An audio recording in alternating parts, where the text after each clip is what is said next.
முஸ்னத் அஹமதிலே ஹதீஸ் வந்திருக்கிறது.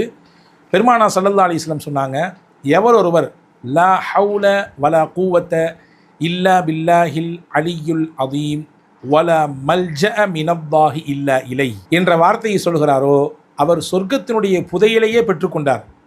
இந்த வார்த்தை சொர்க்கத்தின் புதையல்களில் கட்டுப்பட்டது என்று ஸல்லல்லாஹு அலைஹி வஸல்லம் சொல்லிட்டு இது அதிகமாக சொல்லி வாருங்கள் என்று நமக்கு கற்றுத்தந்தாங்க. அன்பர்களே, நம் எல்லோருக்கும் தெரிந்த ஒரு திக்ர் தான். அதே நேரத்திலே இதனுடைய மதிப்பு என்ன என்பதை ரசூலுல்லாஹ் இந்த ஹதீஸின் வழியாக நமக்கு சொல்லித்தர்றாங்க. எனவே இனிவரும் நாட்களிலே தொடர்ச்சியாக இந்த கலிமாவை சொல்வதற்கு முயற்சிப்போம். நம்மிலே பலருக்கு தெரியும் லா ஹவுல வலா கூவத்த இல்லா பில்லாஹில் அலியுல் அதீம் என்ற வார்த்தை மட்டும் தெரியும். முஸ்னத் அஹமது நூலிலே இந்த வார்த்தையும் சேர்த்திருக்கிறது. இத்தோடு சேர்த்து வலா மல்ஜஅ மினல்லாஹி இல்லா இலை, ஒதுங்கும் இடம் என்பது அல்லாஹ்வை தவிர்த்து வேறு எதுவுமே கிடையாது.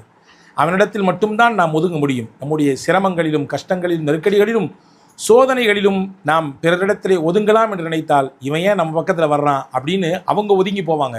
ஆனால் நம்ம கஷ்டப்படும் பொழுது நம்ம ஒதுங்கணும் அப்படின்னு நினைக்கக்கூடிய ஒரே ஆள் நம்மை படைத்த ரப்பு மட்டும்தான். எனவே அவனிடத்திலே அடைக்கலம் தேடுவோம். அவனிடத்திலே அடைக்கலமாகி சொர்க்கத்தை அடைவதற்கான மிகச்சிறந்த வழியை ரொம்ப எளிமையாக ரசூலுல்லாஹ் இந்த வார்த்தையிலே கற்றுத்தருகிறார்கள். வல்ல அல்லாஹ் தொடர்ச்சியாக இதை அதிகம் சொல்வதற்கு உங்களுக்கும் எனக்கும் எல்லா மக்களுக்கும் தௌஃபீக் செய்யட்டுமாக.